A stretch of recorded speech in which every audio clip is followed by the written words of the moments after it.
Saberes. Visibilizar, rescatar, reconocer las aportaciones de las mujeres unicachenses al conocimiento científico, tecnológico, humanístico, artístico y de innovación. Saberes es una producción de la Dirección de Derechos Humanos y Género de la UNICACH. Saberes. ¿Qué tal? Les saluda Eva García Cancino, directora de Derechos Humanos y Género de la Universidad de Ciencias y Artes de Chiapas, a esta nueva emisión del programa Saberes, en el cual rescatamos las investigaciones, los artículos, los libros que han publicado las investigadoras unicachenses.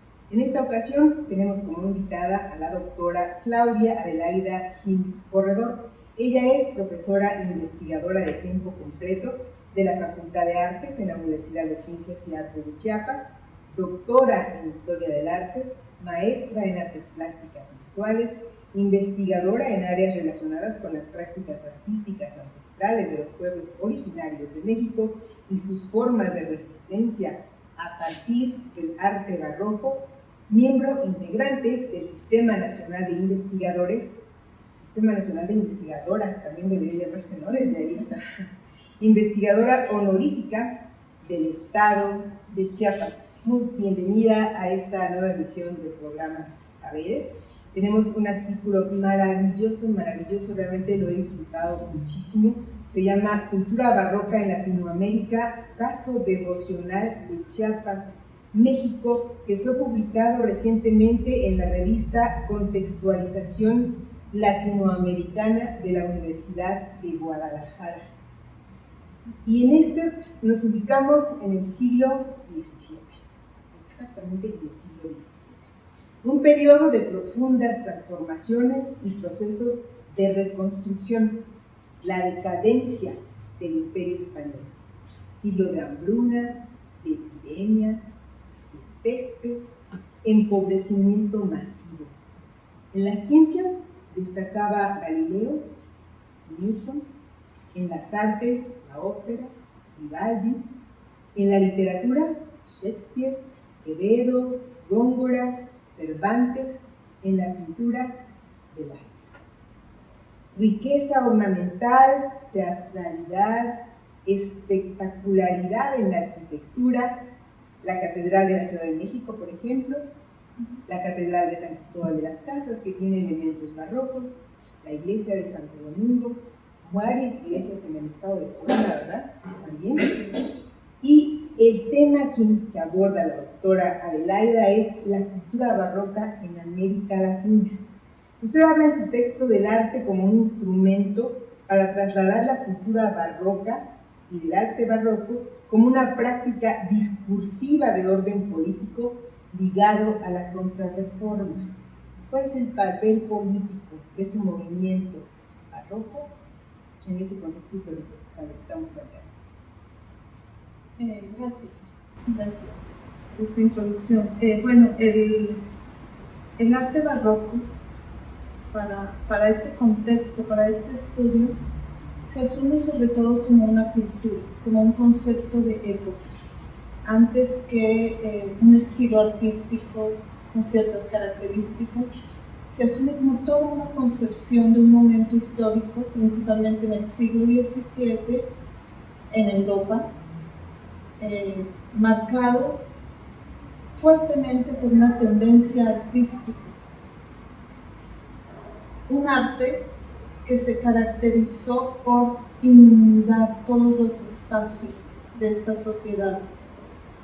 Es decir, no estaba exclusivamente ubicada en templos, en lugares de culto, sino que generó todo un ethos, toda una concepción de mundo, de vida, asociada a una economía naciente en el siglo XVII, que es la de acumulación de riqueza, y desde la cual se marcó todo un concepto de época, principalmente en España, algunas regiones de Francia, Italia, los Países Bajos, Alemania, Inglaterra.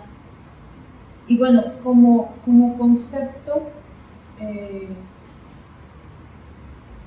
tuvo un fuerte vínculo con la Iglesia Católica, que se encontraba en un momento de reformación por el embate que estaba sufriendo del protestantismo.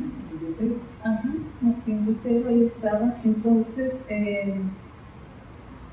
todas estas circunstancias políticas, sociales, marcadas por una transformación importante que creó un nuevo concepto, un nuevo modelo de ser humano, y del que la Iglesia Católica, apoyada por sobre todo la comunidad jesuita, por el papado, se valieron de un discurso político, de un discurso retórico centrado en la imagen visual, que resultó además muy efectivo para crear un nuevo modelo de sociedad asociada a esta nueva economía.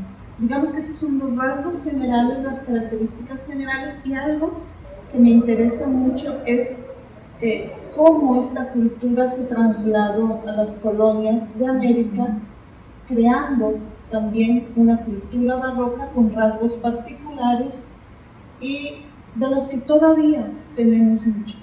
Para una España en decadencia, ¿qué significa este movimiento? ¿Qué significa el barroco? ¿Como un momento de una oportunidad para rescatarse? ¿Para recuperarse? Pues hay planteamientos que dicen que justamente esta expansión, donde los jesuitas ocuparon un lugar muy importante, implicó una posibilidad para que España particularmente se reconstruyera en sus colonias.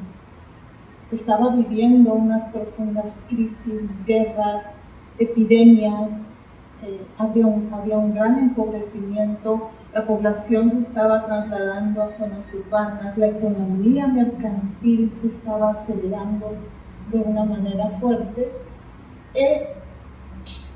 Entonces, las colonias americanas fueron una posibilidad para reconstruirse. Digo, no es casual que la zona que ahora es México le dieran nombres como la Nueva España. Un intercambio en realidad fue lo que ocurrió, en el que la cultura barroca fue un instrumento fundamental. Y el arte ahí en el centro.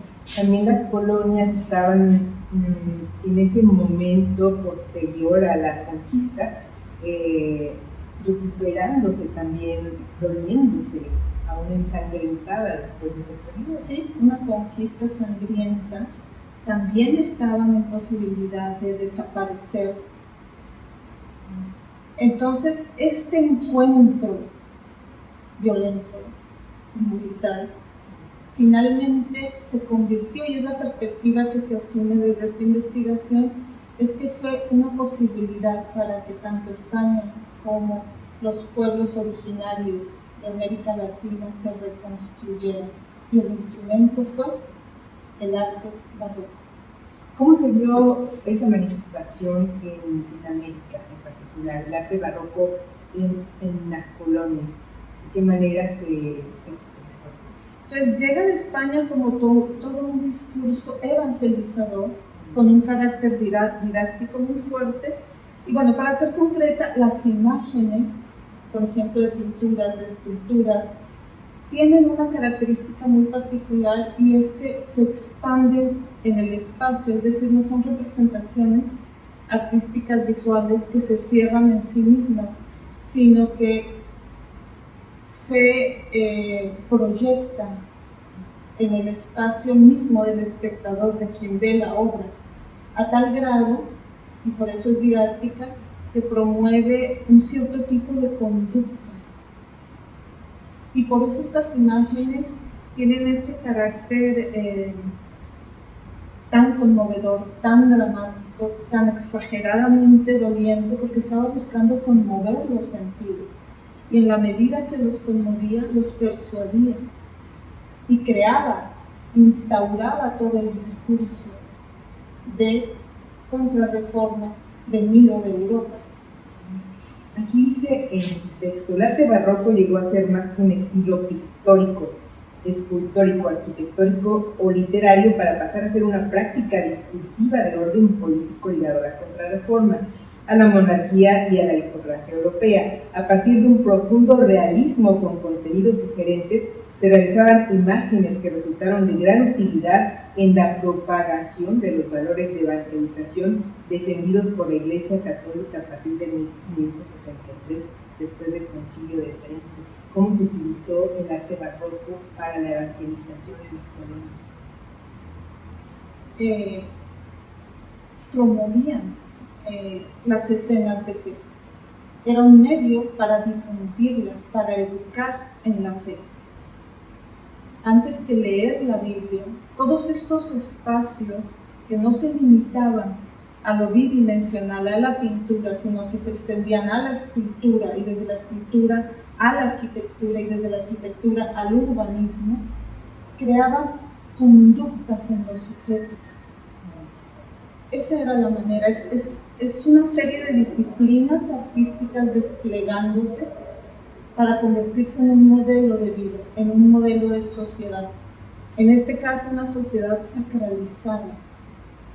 Entonces, el creyente se encontraba, por ejemplo, con una imagen de un Cristo sufriente, agonizante, y claramente quedaba convertido, y esa era la intención muy claramente señalada por el Concilio de Trento, que estaba regulada. Por eso era importante que las imágenes tuvieran un gran realismo. Vemos heridas, vemos cuerpos dolientes, teatralizadamente sufrientes.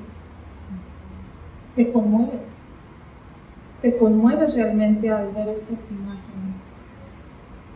Te conmueves a tal grado que consideras que estos actos, esta creencia, son necesarios para vivir. Y eso se traslada también a otro tipo de escenarios, ¿no? Como son, bueno, en los sermones, en las iglesias, en las peregrinaciones, quizá. Recordaba, por ejemplo, cuando hacen en la Semana Santa estas escenas de la crucifixión, y hace usted referencia en particular a la adoración del Cristo Negro en Tila. En Tila, sí. Es que es toda esta dinámica, insisto, que es muy importante considerarla como un modelo de conducta. El arte barroco creaba, instauraba comportamientos en los sujetos. Por eso era tan importante que la fiesta en todas sus características fuera muy pomposa, porque estaba intentando persuadir, conmover, deleitar, y por eso había fuegos pirotécnicos, fuentes de agua, flores, cantos, teatro, danza, la pintura realista, a tal grado que creías que lo que veías era una aparición, una epifanía de la Virgen de Cristo. Era tan real que se instauraba como una realidad nueva. Entonces las fiestas tenían que tener estas características de voluptuosidad, y eso lo vemos en cualquier iglesia católica que entremos. Estos actos devocionales siguen estando cargados de esta frondosidad que finalmente teatraliza la escena, teatraliza, la dramatiza, y lo vemos. Este es solo un caso el que presento. En otros textos planteo otros lugares, y podríamos verlo en diferentes regiones de América Latina con sus particularidades. En este artículo retomo el Cristo Negro de Tila, donde la fiesta efectivamente sigue estando cargada de toda esta riqueza plástica, artística, que no, y esto es importante, no se remite exclusivamente a un estilo pictórico, visual, churrigueresco, etcétera. No, tiene que ver es más con la manera en que se siente, se experimenta, se corporeiza, se vuelve cuerpo en los sujetos. Y en el caso del Cristo Negro de Tila, tomo ahí una entrevista que se hizo a un devoto del Cristo, Él nos narra toda su experiencia, todo su acto de fe en peregrinaciones, en su manera de pedirle, de ofrendarle al Cristo. Y intento mostrar allí que estos actos devocionales son en sí mismos una acción barroca que sigue viva entre nosotros.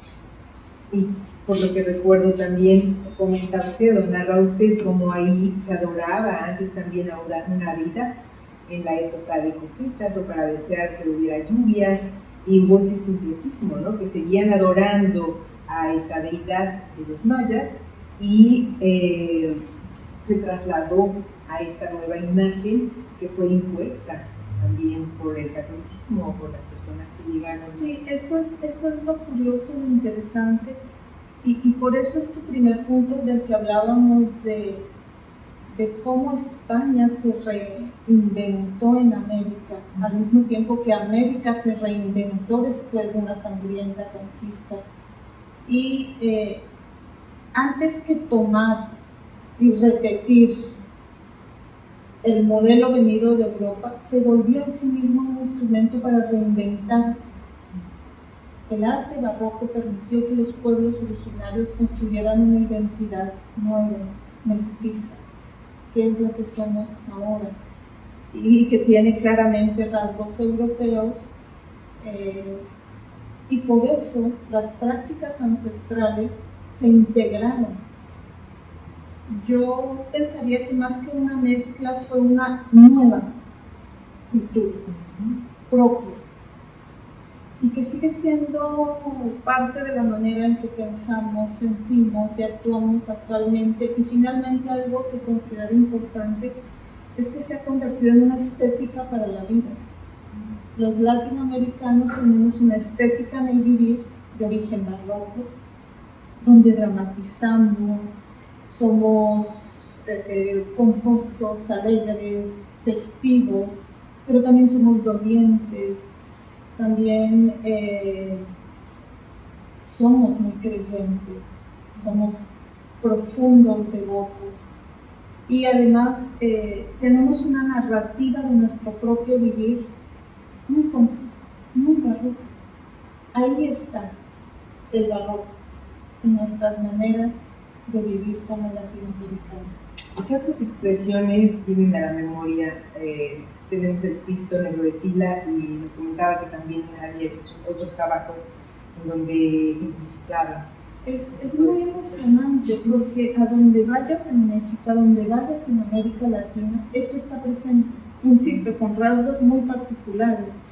Hay un texto en donde abordé lo que ocurre en San Juan Chamorro.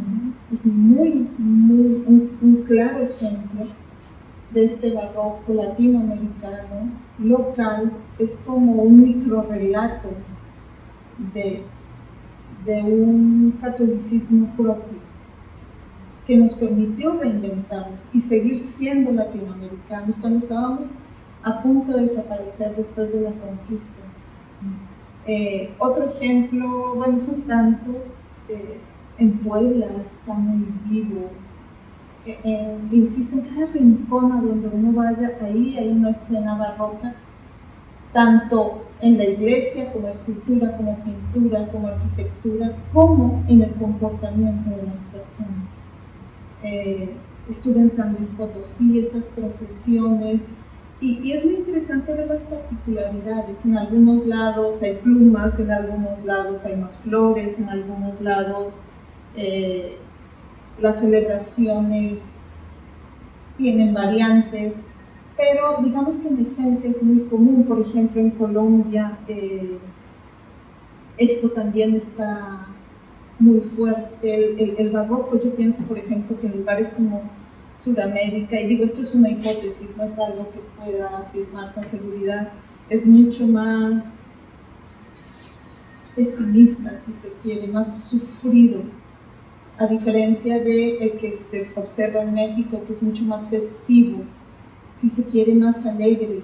Esta relación entre el sufrimiento y el festejo de vida en un mismo lugar está muy presente en México, y eso es muy barroco. El barroco es fiesta y es agonía en uno mismo. Aquí dice también el mecanismo de escenificación barroca, desde el cual era posible configurar un mundo sobre otro, fue tomado por la población indígena y la mestiza de las colonias en América Latina como un instrumento para reconfigurar una identidad propia, desde la cual garantizar su conservación reinventándose, ¿no? Ese es un mecanismo central del arte barroco y de toda su cultura, y por eso mencionaba de esta necesidad de que fuera muy realista. Por ejemplo, las pinturas, estos cristos o las esculturas, las imágenes de las vírgenes son tan reales que parece que las puedes tocar.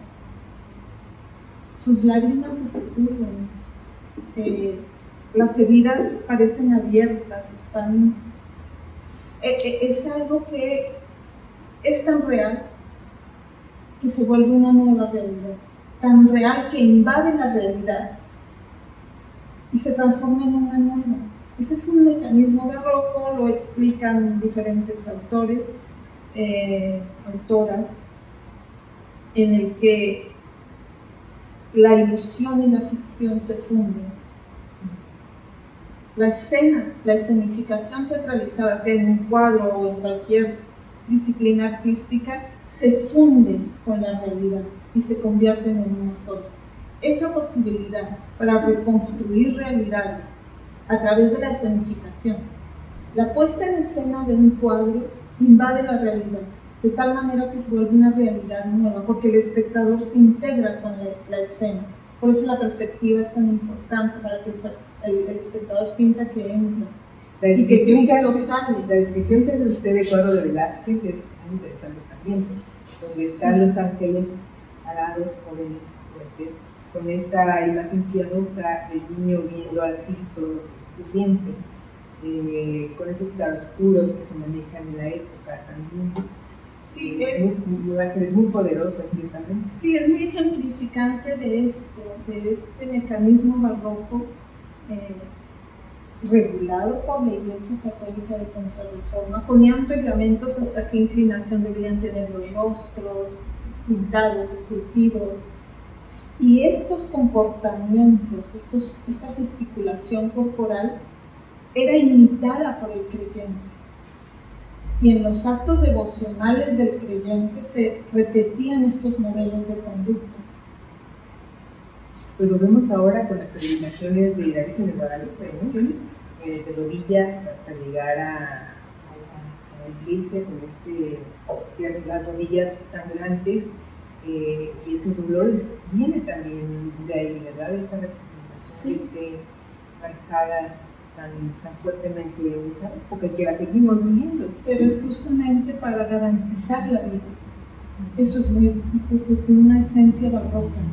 Sufro para que la vida continúe. Entrego mi sufrimiento, y también es muy prehispánico, como se muestra, así como se muestra en este texto con el caso devocional del Cristo Negro de Tila. Es el lugar donde está ahora la iglesia, donde está el Cristo, era también una de las cuevas, uno de los lugares importantes de peregrinación prehispánica.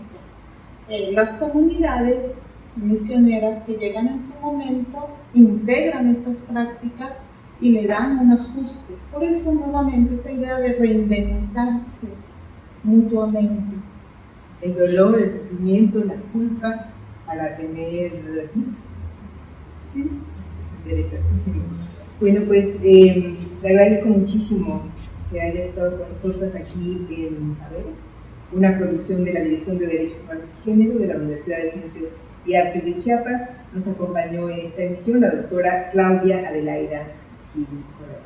Si gustan consultar este interesantísimo texto, está publicado en la revista Contextualización Latinoamericana de la Universidad de Guadalajara. ¿Algo más que usted agregar? Agradecerles e invitar a todas las personas que nos escuchan a que dialoguemos, a que podamos intercambiar experiencias que se ocurren en nuestra universidad, pero que están ocurriendo también en muchos lugares en los que las mujeres estamos generando una nueva manera de pensar.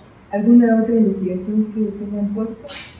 Estoy centrada ahorita justamente en las mujeres del siglo XVII. De hecho, ya hay un texto publicado que se dedica a Sor Francisca Josefa de la Concepción, una monja clarisa barroca, y intento mostrar cómo su literatura le permitió vivir a pesar de ser mujer, una mujer del siglo XVII, así como a los pueblos originarios. El arte barroco les permitió reconstruirse. La perspectiva que estoy asumiendo ahora es que también a muchas mujeres les posibilitó construir un vivir un poco más digno. La misma época de Sor Juana Inés de la Cruz. Así es. De hecho, Sor Francisca Josefa leyó a Sor Juana. Está comprobado que ella lo leyó. Y pues estoy ahora adentrándome en esto y en toda esta cultura de las llamadas esposas místicas de Cristo, que son todas las mujeres que profesaron durante el siglo XVII y crearon también toda una cultura barroca que además tiene una riqueza artística espléndida, y en México tenemos casos, en toda Latinoamérica, pero en México hay estas pinturas de las mujeres, de las monjas coronadas, realmente exquisitas. Estaremos muy pendientes de sus publicaciones. Muchísimas gracias por acompañarnos, doctora Gracias. Adelaida Gil Coronel. Esto fue Saberes. Soy Elba García Cancino, directora de Derechos Humanos y Género de la Universidad de Ciencias y Artes de Chiapas. Saberes. Visibilizar, rescatar, reconocer las aportaciones de las mujeres unicachenses al conocimiento científico, tecnológico, humanístico, artístico y de innovación. Saberes es una producción de la Dirección de Derechos Humanos y Género de la UNICACH. Saberes.